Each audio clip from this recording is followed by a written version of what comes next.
Morning, everyone. Welcome to, I think this is our third last Tuesday for the year, final month. We're just going to be waiting for everyone to join, and then we shall start in about 3 minutes. No technical issues this week, so yay.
So while we're waiting for everyone else to join, the QR code to sign in for your CPD points is on the screen, and Caesar has also pasted it in the Q&A section.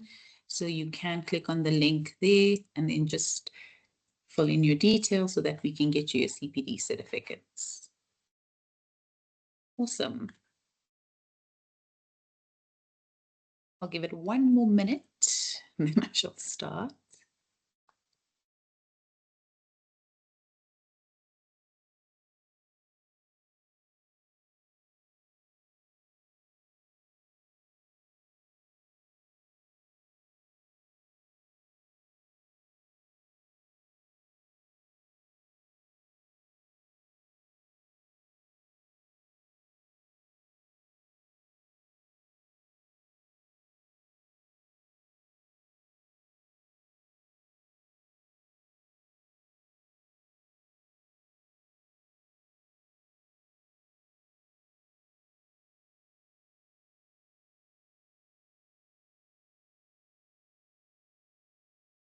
Start.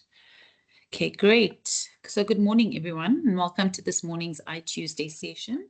Today, we're diving into a topic that couldn't be more relevant in an age where artificial intelligence seems to be accelerating faster than we can process.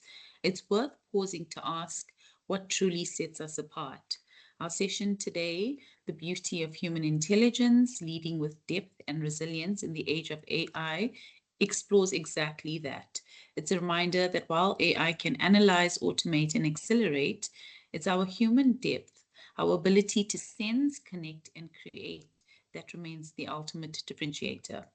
We're privileged to have with us Dr. Etienne van der Walt, an accomplished neurologist and authority in applied behavioral neuroscience. Dr. van der Walt is the co-founder of Neurozone, a neuroscience-based organization dedicated to enhancing human capacity through brain-based analytics and coaching.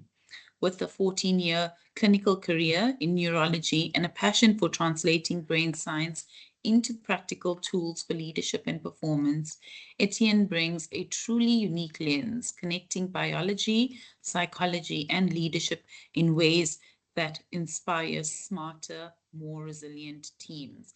through his keynote this morning. He'll help us rediscover the extraordinary beauty of our own intelligence, how our brains and bodies, from cells to societies, hold timeless principles of adaptability, resilience, and meaning that no algorithm can replicate. But before we dive in, I'd just like to make a quick note that we will be launching our Voice of the Broker survey in the coming days.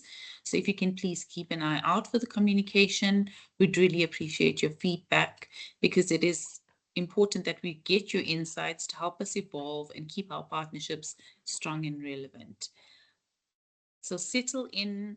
The session promises to spark some reflection, curiosity, and maybe even a little awe for what it means to be profoundly, intelligently human. Please join me in welcoming Dr. Etienne van der Walt.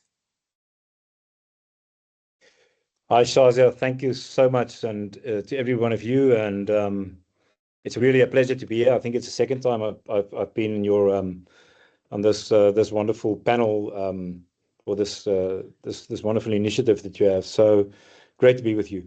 What I'm going to do is just check.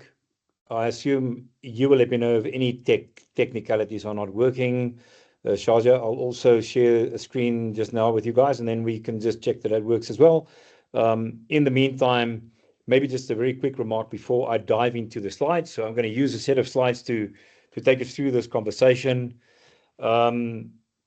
I've been privileged to just return from the US, where I was part of a number of panels, discussions with some of the more prestigious companies out there, amongst others Microsoft, especially around this topic, all about hybrid intelligence, what's happening with agentic AI, how is the world preparing for that, how is Microsoft preparing for agentic AI that's coming, and what are the important aspects that we need to understand of this extremely rapidly developing, one would say, revolution in the way we work globally. So maybe just a very quick remark. The news that I'm going to hopefully bring to you today is good news.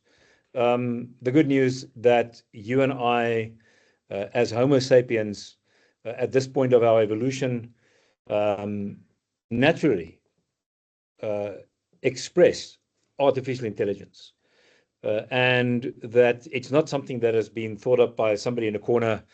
This is a natural evolution of where we are going as a collective, and how we've been preparing for this, and at the same time how we are preparing to remain truly human in this endeavor, which is a fascinating cycle. So I'm going to share this with you today in a way that I hope is interesting. I'm going to speak to you about a little bit about AI and about the hybrid intelligence, but I'm really going to focus most of the conversation around what is human intelligence, because we tend to sort of think about intelligence, the term intelligence and IQ, without even really thinking deeply about what it really is, and whether we've got the right definition, and whether we actually have an appropriate definition for the context of this time.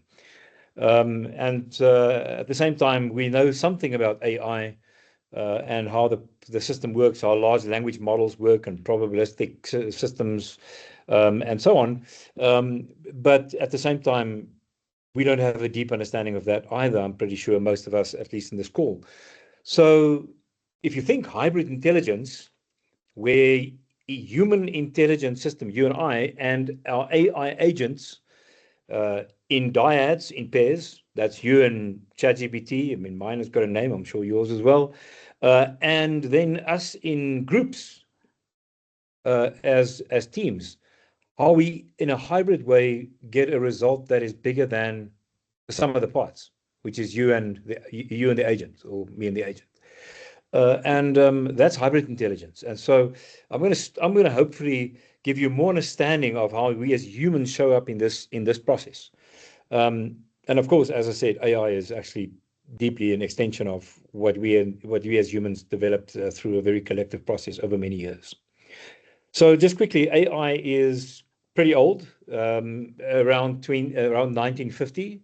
Just before that, I think 1949, the first sort of machine machines were designed that could be clever and make some artificially intelligent decisions. And this process has been steadily growing over the years. And even in the late 90s, the machine learning was mid 90s. Machine learning was invented. So it's been around for a long time. The reason that, and arguably that's the understanding currently, that we have AI explosion today is very much a result of the amount of bandwidth that is available on the net for artificial intelligent processes. So we can now actually have software that enables us to really make use of AI in a variety of different ways. So it's a matter of actually availability on the internet, and of course this is available. Many challenges with AI. The biggest one, arguably, is energy, and I'm not sure if of many of you are aware of this, but we understand that Meta has acquired a contract, a 20-year contract, for example, with a nuclear power station in Illinois to utilize, for 20 years, utilize only 100% of all the energy that nuclear plant supplies. So you can see that energy is very important when it comes to AI. And of course, there's new technology already on the rise to try and reduce the energy even by up to 1 million times in AI, which will have a profound effect on the way that AI goes from a very centralized process to a much more distributed process. So I'm going to share a bit of that with you as well, because it's quite fascinating. And it is important to understand how our intelligence builds up and then, of course, brings in machine learning. Okay, there's a lot of stuff there you think, okay, well, what is he talking about? As you go through this conversation, through the talk, I'm pretty sure that you're going to start to see how this all comes together. So let me start by speaking to you a bit about the human. So from a neurological perspective and from an integrative biological perspective. So I'm going to give you a little bit of, let's say, an integrative neurobiology lesson. But it's going to be hopefully it's going to be interesting enough and fascinating enough for you to just stay glued in your seats, since it is such a phenomenal field. So let's talk about us. Let's actually try to understand a bit about human intelligence. And I call that today adaptive human intelligence. It's the way that we actually have an adaptive process to solve problems and come up with novel products that ensures that we have a better life, a so-called lower energy, high yield state. Okay, so I'm going to share the screen with you now. Etienne, Yeah, well, while you share your presentation, could I also just ask for you to switch your camera off? Sorry, I think the bandwidth is just slow, so you keep freezing across the screen. all right. Yes. Let me just see what's happening here. Will you stop me if this continue to happen? Yes, I will. Then I'll see if I can then jump onto my 3G. I'm actually using a Wi-Fi here that I'm not so familiar with. So if it continues to happen, Shazia, we'll just jump on my 3G. Okay, perfect. Okay. In fact,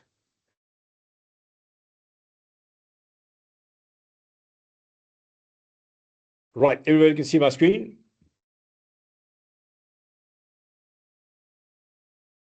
Can I just check? Can you see the screen now? Yes, we can. We can. Excellent.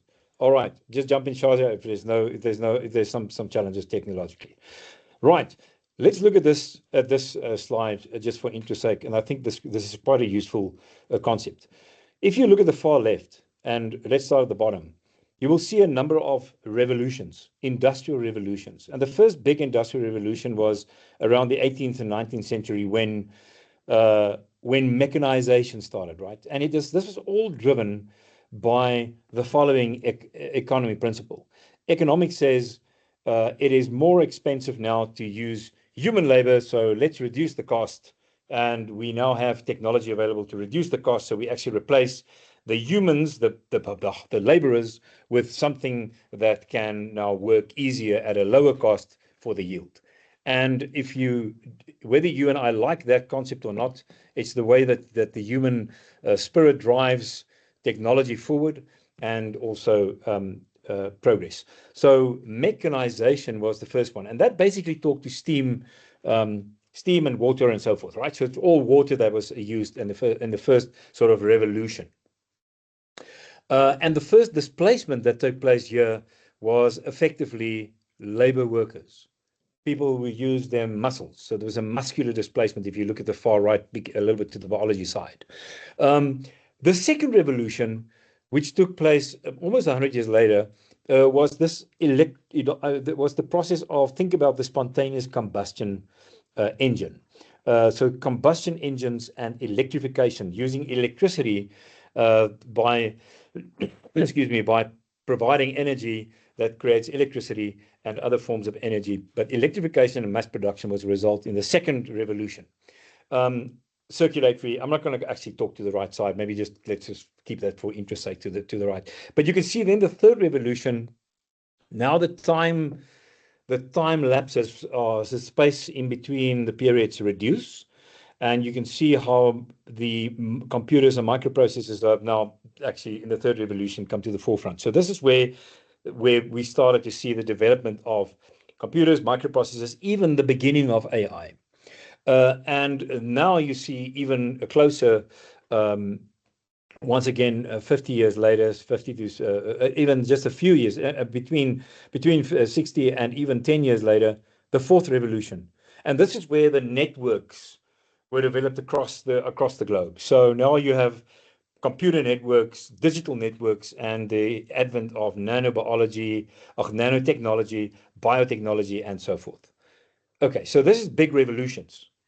We are now in 2025, and we are seeing a massive revolution in the last 2 years.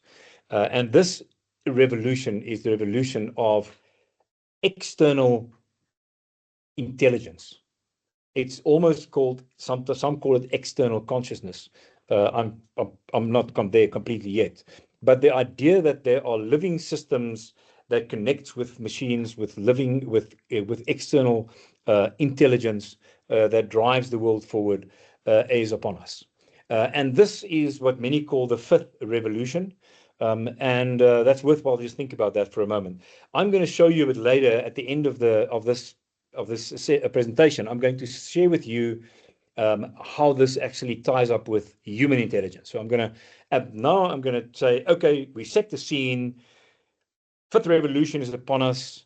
It's very exciting in many ways. It's exhilarating with possibilities. It's also quite a bit scary, right? What happens if this falls in the wrong hands, etc., and so forth, or if this goes rogue, and so on. Sci-fi kind of questions. Right. So let's, with that in mind, look at this wonderful neurological, biological system called you and me. When you think about you and me as living organisms, we have to think biology. It starts with that, right? So it basically starts at the bottom here. It starts with our genes. So we've got genes that make up molecular components and compounds that are all stacked together in living cells. So these are cells, right? So that's a neuron. So that's the electrically active cell in the brain.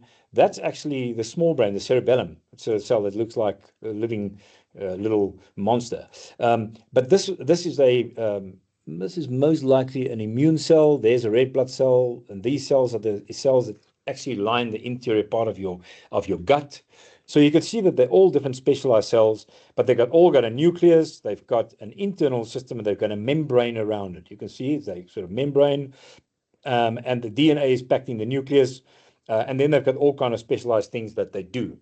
And these cells actually form in a phenomenal way, actually the way that you and I, they determine in a phenomenal way that you and I actually operate in the world as groups and as a social system. I'm going to try to share a bit about that with you, because if you can actually take it from there to there, right from the cellular way that cells pack together and the way that we operate together, that's quite a phenomenal, interesting way of actually looking at the way that there's a recursive pattern in a process here, right? Okay, but let me actually, before I go there, just stick with the cells. So these cells now stack together to form organs. And so you see the brain there, you see the lungs, you see the heart, you see the liver, you see the stomach. And once again, that brain, for example, these two cells belong to that brain. We haven't got cells for this wonderful for the pulmonary system, but there we've got the heart. But here we actually get the stomach, and this is the lining of the stomach, for example. And these, of course, run in the bloodstreams that actually supply and support this whole system, this whole collective system. Right. So you've got cells. They stack together. They form organs. They stack together. They form. Actually, before they form you and me, they form so-called systems. It's called the cardiovascular system, which is the heart and all the blood vessels. They form the gastrointestinal system, which is the mouth, your esophagus, the stomach lining, the liver, the pancreas, the gallbladder, and then all the intestines as they go right through to the rectum and the anus. So that's all the gastrointestinal system and so forth. So you also have the nervous system. So that, of course, includes the spinal cord and all the nerves that go right to the endings of the skin and from the skin and to the muscles and right through to the brain, and even those nerves that go to all the organs.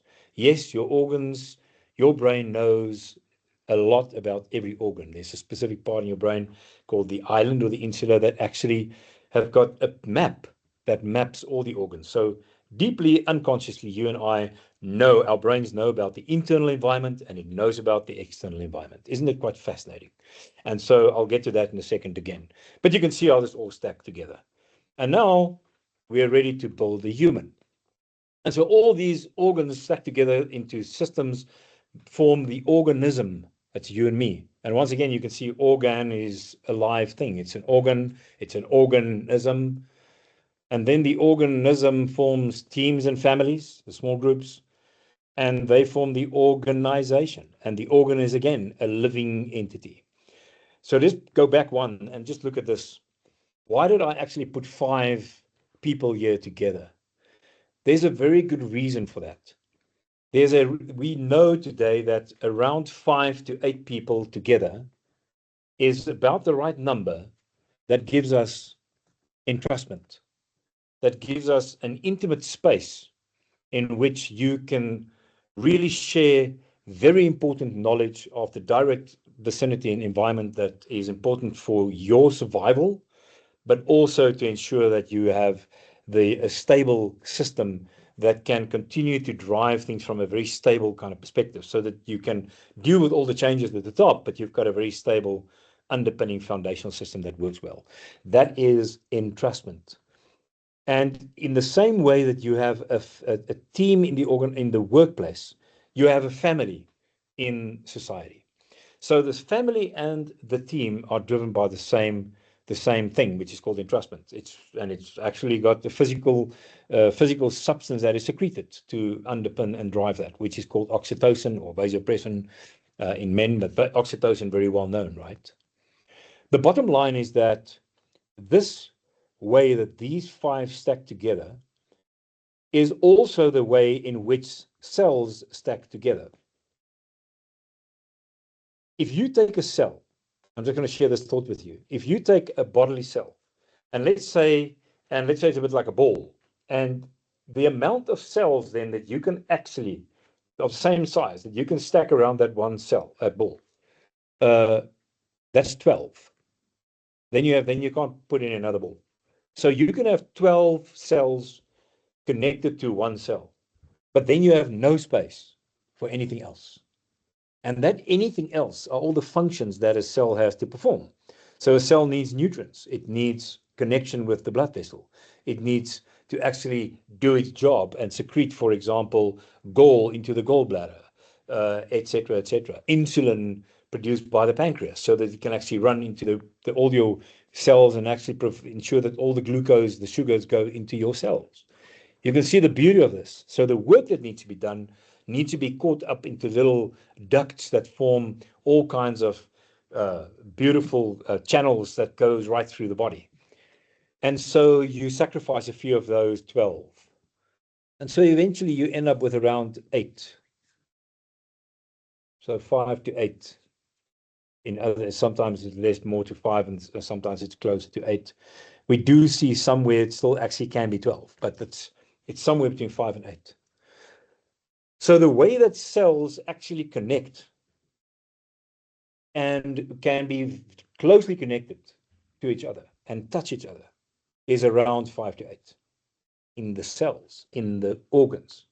Isn't it fascinating that we find the same thing in humans, right? And if you go further, you will see that even in organizations, you have these stacked together teams of a size 5 to 8 that needs to have bonding because they connect. Otherwise, they can't connect anymore.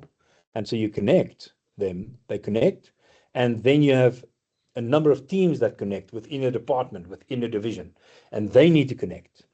And then they need to connect even further within to form the organization, for example. And so you can actually go on and stack this process. You can see there's a magical science of self-organization here. Let me take you one step back. Let's look at these cells. If you put all these cells together, these components in the cell together, what do you get? Well, you've got genes, you've got molecules, you've got a nucleus, you've got cytoplasm, you've got an interior environment, and you've got a cell membrane, and you've got mitochondria in there, and so on. The sum of the parts gives you a cell. But that's not what you actually get when you put it together. There's an emergent property in biological sense. And the emergent property is not a cell, it's life. So life is the emergent property of the sum of the parts put together in the living system. And in the same way, when you have this aggregates into the organs, every organ provides you with a living outcome that is life. And a whole that is not only way bigger than the sum of the parts, but also very different. And so if you put all the organs together and the organ systems, you have the organism, you and me, and so on and so forth. And this is also what you see when you have bonding in smaller groups. You have a whole that is bigger than the sum of the parts. And therefore, the collective intelligence capabilities of the group, the so-called C factor, always trumps the highest individual G, provided you've got this size and you've got bonding and you have something called psychological safety. Now, I'll talk about psychological safety in a bit. There are two different forms of safety that makes this system works well, the living system. And you can see it even in the cells that connect together. They are social safety, that's bonding, belonging, and there is psychological safety, which ensures that we actually communicate properly and everybody has rights to make their points and they have got the same voice and we actually take it seriously together. That is what you need to have a system, a living system, a team or a family that provides you with a whole that is bigger than the sum of the parts. And of course, can you see what happens when you actually start to stack it all together? I mean, this is not even a big organization. There's 125 people in here. That's so small. So you can imagine how big the collective system of humanity is when you actually have this self-organizing system working well. It gives you a low energy, high yield outcome. Okay, this is the point where I'm going to start to actually talk to you about another very important underpinning process that drives everything we do. Because what we're looking at here is a magical science of self-organization of a living system. But a living system needs to do something. And it needs to actually stay alive, survive, and thrive in life. And the way a living system does it, there are two major components, two major things that drive the way that you and I actually thrive in life. And this has got a lot to do with business. We're going to get to business in a second.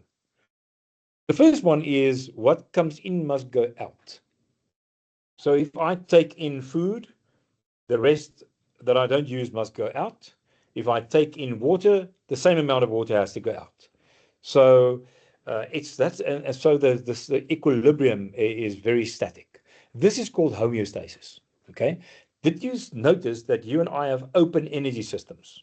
We are not closed systems. We take in resources from the outside. So the resources we take in from the outside is oxygen, it's food, it's resources, it's money, and it's the stuff money buys so that we can improve the the environment, this external environment around us, for example, our homes and our rooms and our places and our motor cars, etc., etc. It ensures that we have the lives we have, but it's an external system. It's open. It comes in and then stuff goes out. And then we find a way to share.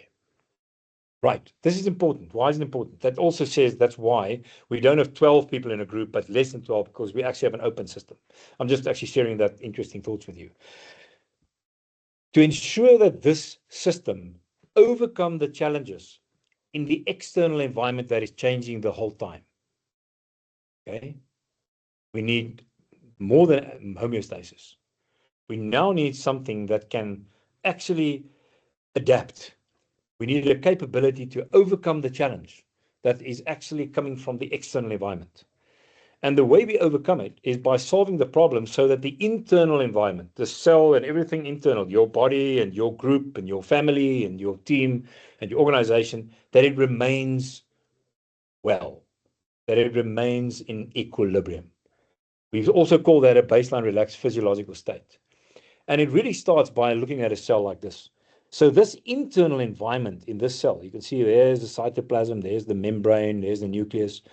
There's an external environment and internal environment. And this internal environment needs to continuously adapt to whatever is coming in from the external environment. And it only knows what's going on in the external environment if it actually get the information through a membrane, which is semi-permeable, you see. So it's not a wall and it is not completely open. It therefore ensures that the identity of this living system remains intact, but that you also can continuously actually adapt to the changes. And to adapt to changes, you effectively solve a problem. Hi, And the Etienne. yes. I'm so sorry to interrupt you. I think the sound is quite low, so I'm not sure if you could maybe increase it on your side. I'm just going to quickly see if I can. Let me just stop sharing for a second and I'll see if I can get it right. That's a bit better, actually. Is it better now? Yes, yes, thank you. All right. Okay, so then I can share again. Yes, continue. Thanks. Right, so let's just share the screen again.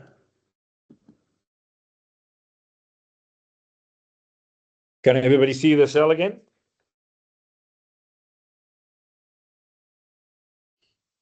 Yes, we can. Thanks, Etienne.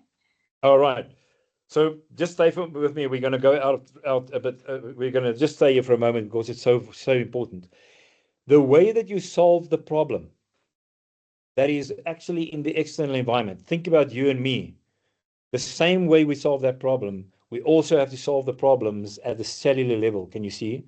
So the cell actually has to make new plans when there's going to be change in the external environment. And over time, it starts to predict what's going to happen in the external environment. You see how it does it? It's because the DNA starts to change, you see? So the nucleus where the DNA is starts to form new programs that now anticipates what's happening here, and then it can actually solve problems continuously. So it predicts what's going to happen. It then adapts, and then it's going to be fairly accurate. If it is completely out of whack, the cell dies. But if it is close enough, it learns from the error. Did you hear that? There's always an error that it learns from, and that leads to growth. So it overcomes a challenge with its knowledge, it learns from the process, and it grows. Therefore, you and I have to make mistakes. Amy Edmondson wrote a very good book recently called The Right Kind of Wrong, which is what are the right kind of mistakes we must be able to make continuously as we iterate around potential prediction points, because we have to be able to make mistakes very fast today, overcome the challenge, and not get stuck in this fear for failure. At the same time, the mistakes should not kill the system, right? So it's got to be of that sort of nature. But what I've just explained to you is allostasis. Allostasis says it predicts, it uses the knowledge and skills and expertise, it overcomes the challenge, and it learns from the process, and therefore it gets better at doing it. This is how you and I roll. This is the way that we actually do business. And I'm going to get to that in a second. Let's look at the next level here, this layer, this human being, you and me. We also have a semi-permeable membrane, you see. We call it the skin. And the skin of this organism, with all its internal bits, so there's a nucleus and there's all kinds of vesicles there. Here we have organs and we've got fascia and stuff around it. And we've got a skin. Yes, when you put that cream on your skin, it doesn't just vaporize, it goes in, right? Because it is semi-permeable. And so you've got a semi-permeable membrane that actually continuously is in touch with the external environment. And we've got specialized ways of actually understanding what's going on in the external environment. What do we call them? Well, we call them eyes, ears, nose, mouth. We have specialized ways of actually making sense of the external world. And we have other ways that's actually completely unconscious. Most of what we smell is unconscious. In fact, most of what we see as well. So all that information goes in and needs to actually give you inform you about the external environment. You've got to actually then assess and decide what matters most. What is the problem? Where's the big problems? Where are the little ones? Where do we have time? Where don't we have time? Fortunately, you and I do have a system that didn't actually leave it all to our conscious choice. It's vastly unconscious. 10,000 to 1, the brain nervous system is unconscious. Fortunately so, because it solves the problem very, very quickly. And it keeps you alive at a low level, but it ensures that you can use the brain, this pristine brain, to solve the nuanced problems and to come up with the right kind of new creative ideas that is needed. That's where adaptive intelligence comes in, you see. We'll get to that in a second. But what I wanted to show you is that allostasis expressed in this living being, you and me, goes like this. We use our knowledge, our skills, our expertise, experience. We overcome the challenges, and we learn from those challenges, from those experiences. And that is called resilience. Remember, this is not grit. Grit is an emergent property of a number of components put together that enables me to, as they say in Afrikaans, vast to bite fast, to bite that bullet. That's grit. Resilience is something very different. It's our innate capacity to overcome the challenges that come our way. It's a bit like how much can you take before you break, physiologically, right? So resilience and grit are both very important, but they are different. Right, so this is resilience. So don't mistake resilience and grit for each other in the future, especially if you watch sport, because there they talk a lot about grit when they say resilience. What is business to the brain? Well, here's a definition for you. We, it's always us, use our knowledge, our skills, our expertise, our experience. That builds from our 20s right to old age, right? In our 20s, we have knowledge. In our 30s, we have skills. In our 40s, we have 50s and 60s, we have expertise. And then we have experience. But we always build new knowledge. We build new skills. And we have to build new expertise. But can you see how that builds? It's beautiful. And expertise have got a very low energy, high yield outcome versus knowledge that is a high energy for the outcome that you have. Young people have to exert much more energy to arrive at an answer, but they have a lot of knowledge for that. You and I, if you are in my sort of advanced stage of in my 50s, I have expertise. So I have way less knowledge, but I need my expertise to come to a conclusion. I know because I've seen it 1,000 times. And that gives me a very low energy, high yield state. Isn't it beautiful how the brain actually continuously has a drive to give you a low energy, high yield outcome? Also very different when it comes to AI. So the brain is a low energy, high yield system. And in this organization, we use our knowledge, skills, expertise, experience to overcome the challenges and to allocate resources. That's a challenge. We have to innovate, right? To allocate resources, and then we distribute those resources fairly in order to stay alive, survive, and thrive in life. Of course, fairly is always a big challenge in a world with many different worldviews and so forth. But can you see that business to the brain effectively is resilience in action, because it's knowledge, skills, expertise, and it solves a problem, and then we share it together. And of course, we grow, we learn. We're a learning organization. A learning organization is a resilient organization. Isn't that beautiful? So resilience is not just something in the corner in well-being.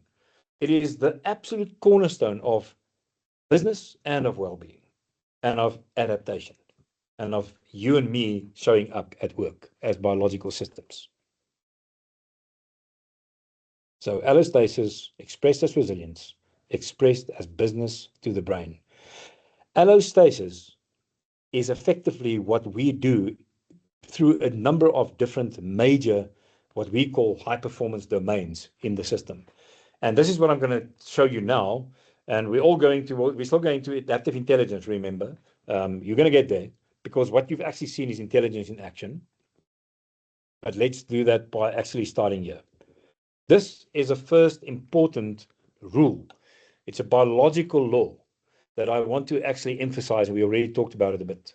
The idea that there's strength in numbers. Can you see there are 5, there could be 8 cells that are actually connected together, and they connect so that they form a cluster, which is the most intimate bonding in an organ. What do they do? How do they do that? They connect through 2 different ways. One is they form junctions, tight junctions. It's just tight. The second one is that there are also areas where there are little gaps in between these cells, which is called gap junctions. The tight junctions give them bonding and belonging. So give them bonding. Belonging is actually further away. Bonding between them, it gives them bonding, entrustment. And the gap junctions give them the free communication, so they can communicate between each other about what's going on in the external environment, so that they can adapt to it better, you see. Strength in numbers. And the bonding is critical, because that's where they have intimate knowledge. And so the whole organ has got little modules that actually have got this tight bonding together. And they all stack together, and then they form together. Those 5 together with other 5 others can form another a group called a module. And then you have 5 of those, 5 to 8 of those, they form globules. And those then form eventually sections of this organ, and eventually the whole organ. Isn't it fascinating? So the whole system, in the way that we actually look at teams and organizations, actually has got exactly the same structure in the body itself. And it works through social safety bonding and through psychological safety, share of information, free share of information. We call this in teams that you and I have to have bonding, entrustment in small groups. We must entrust myself to you and you to me. So I know you're going to do what you said you're going to do. Your integrity is high, and we respect each other in that way. And then the other one is we actually have freedom to voice our opinions in that psychological safety. But you can see it's a biological imperative, right? And of course, in the same way, we have to build this right to organizations, right into society. Quite a fascinating way that strength in numbers provides us with this incredibly strong recursive, what I would almost want to call a law of entrustment. The second one that is important to understand is this idea of salience. Now, salience is what matters most. It's as simple as that. So salience is a term that is used to say, hey, what is more important than everything else now? What is most important is that if there is a bus coming your way, that you don't stand in the way of the bus. It's less important that you catch the bus, but it's also important. That's a good example of salience, right? So what matters most? Get out of the way. What matters most after that? Get in that bus, right? So that's the kind of salience, what matters most process. The brain is an unconscious attention selector, and it does it actually in a profound way. It actually does it in a way that it works right from basic to sophisticated, from the most unconscious to the most conscious, from the most stable to the most fluid, right? So in the spinal cord, you and I have reflexes that pull the hand away when there is, for example, a warm plate. I pull my hand away through reflexive actions that is highly unconscious, that keeps me alive. At the brainstem level, something that moves into the corner of my eye, I can quickly move away and pay my attention to that particular movement. That is another unconscious process that keeps me alive. Then even higher up, there is this beautiful system called the amygdalas in the brain, the almonds, and that's the seat of emotion. So there you start to make an emotional kind of connection, and you assign emotional value to everything you see. And the emotion simply means E is away and motion is move. It says, will this be dangerous for me or will it be good for me? And then I move away from it if it's dangerous and towards it if it's going to be good for me. And the amygdalas drive that process. You can see that this, and then finally, once everything is happy, this you get to the next big system, which is called the prefrontal group mindset. This one says, how important is this for my belonging and my bonding in my group? You can see that because of the way we stack, that this is a critical pathway. And these pathways are well-structured pathways that ensure that you and I adhere to the tribal brain in our heads. We have a tribal brain, yes. Everything that I learned that's important for the group, from my ancestors in my genes to my upbringing in my brain circuits. They all ensure that I only adhere to that tribal brain. You can see that a mindset is important here, because if that mindset is actually preventing me from making very creative solutions, and come up with creative solutions to my problems, then it's worthwhile to work on the mindset, so that I have a mindset that can allow this information to actually go through the amygdalas, so that this part of the brain, with its knowledge and with its brain solving capability, can work fluidly with all the information and come up with the best solutions for the problems. Fortunately, it's not dependent on you and me only. We have each other. This is why when we have a collective, that we have got such a profound, much better way of solving problems, because everybody come up with a different solution to a problem, because your tribal brain would have allowed that solution where mine would have screened it out. Can you see how beautiful that works together? So this is actually salience at work.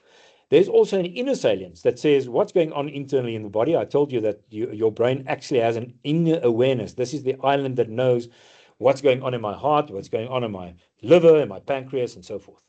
Your heartbeat and breathing is regulated at the level of the brainstem. And even more basic, there's autonomic system that just keeps everything going sweetly. Enough blood to the right kind of organs, etc., etc. So there's a whole process of what matters most internally and what matters most outside and externally. That's continuously at work across every level of each membrane, every cell, every organ, every you and me. I showed you and me here, every team, every organization. Isn't it fascinating? So that's another important process that continuously takes place. Important to understand at this level that you and I have a very deep salient system. We can deeply decide what matters most. It's embodied. AI cannot do that. So AI has got a phenomenal way of providing you with loads of knowledge and with a phenomenal probabilistic kind of discernment to tell you, this is the analysis. This is what's likely going to happen. Here's a SWOT analysis for you. There's your strength, the weakness, the opportunities, the threats. And then it comes up with phenomenal patterns and show you different patterns that you can actually utilize.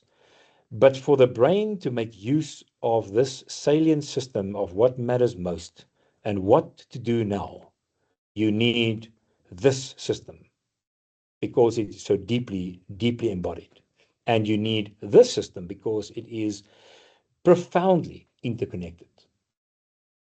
And so that's why you utilize these two in conjunction, but you can understand what goes for what. If you just listen to your AI, you are doomed. And if you, of course, don't use your AI, I would argue in the future, a very similar fate awaits those. And that is just a statement, which I cannot prove at the moment yet. The next one that is important is the idea of low energy, high yield.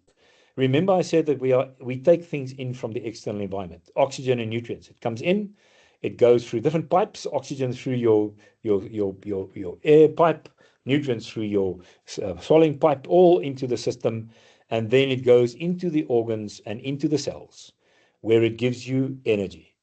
And the energy that you produce in every cell is finite, but your system has been developed in such a way that it can give you a very high yield for the energy you assign to tasks. But because the energy is finite, we need to have utilized this phenomenal system to have a high yield. Can you see how you develop a high yield, low energy, high yield system through this beautiful self-organizing system. And leadership is critical for that. So good leadership knows how to actually ensure that you have this system within a human-made, error-prone system that can actually break people down and be quite toxic too. So leaders understand this. I say good leaders. Good leaders actually understand how to ensure a low-energy, high-yield system and to ensure that this process works well. So before I go there, of course, everything is about solving the problem. Here's adaptive intelligence at work. Adaptive intelligence goes like this. In the old days, around the fire, our ancestors survived. They were warm enough and they were safe against the predators outside of the fire circle.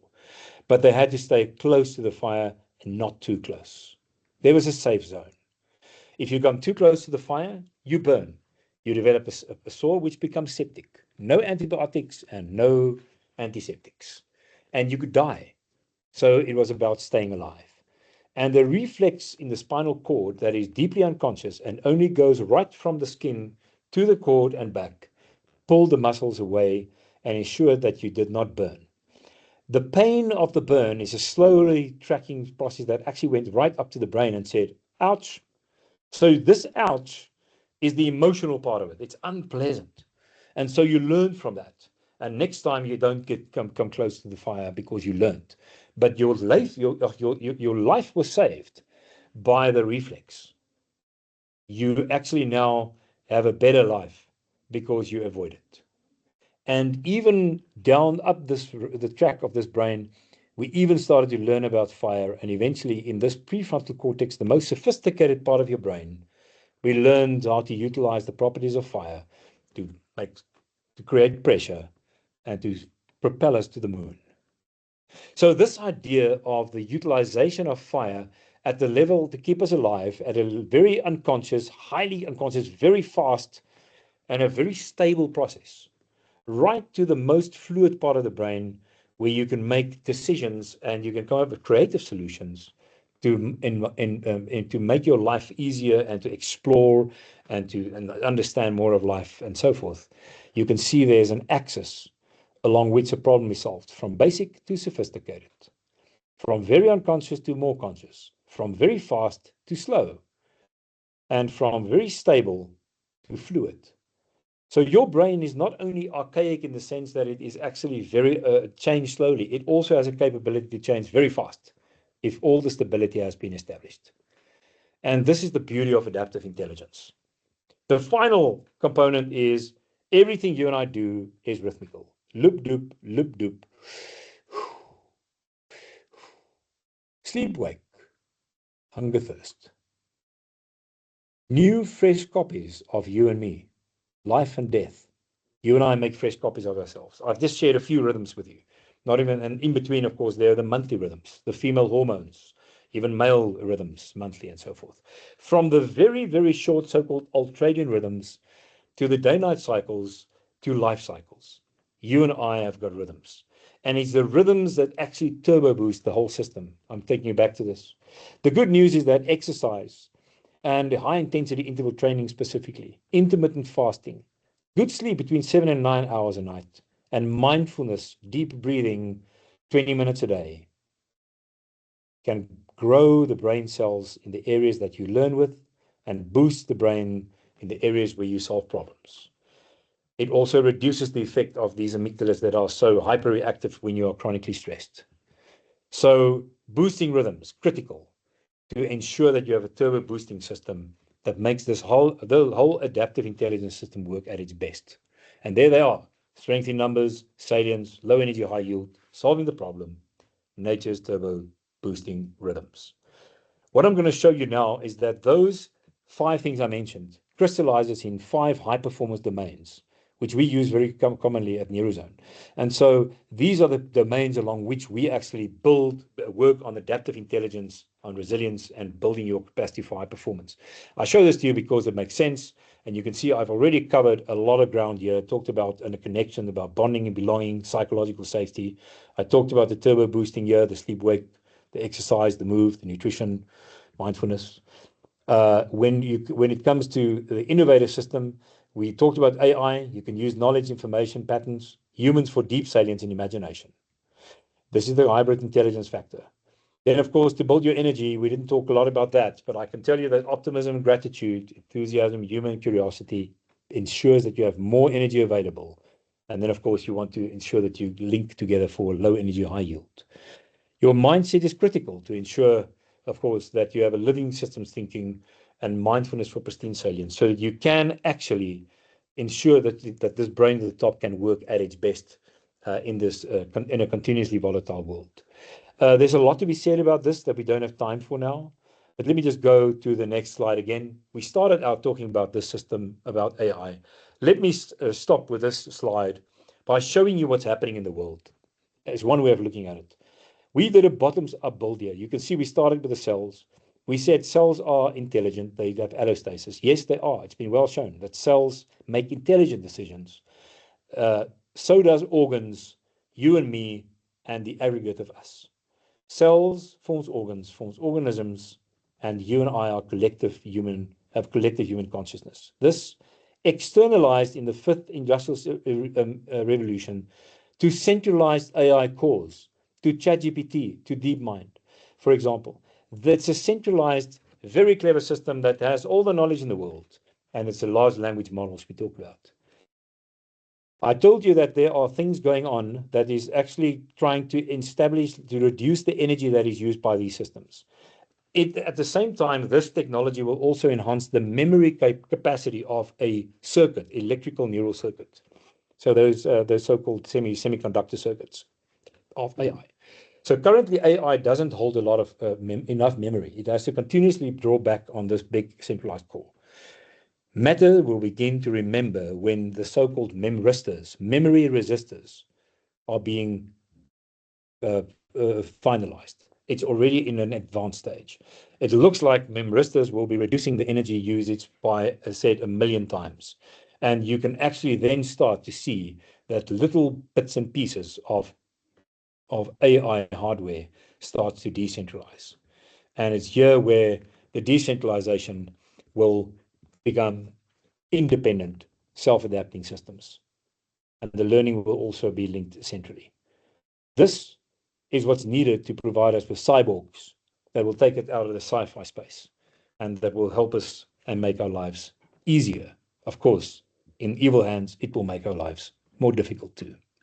But this is actually a phenomenal way of thinking of human intelligence. It's a bottoms-up building from the most elemental to the collective.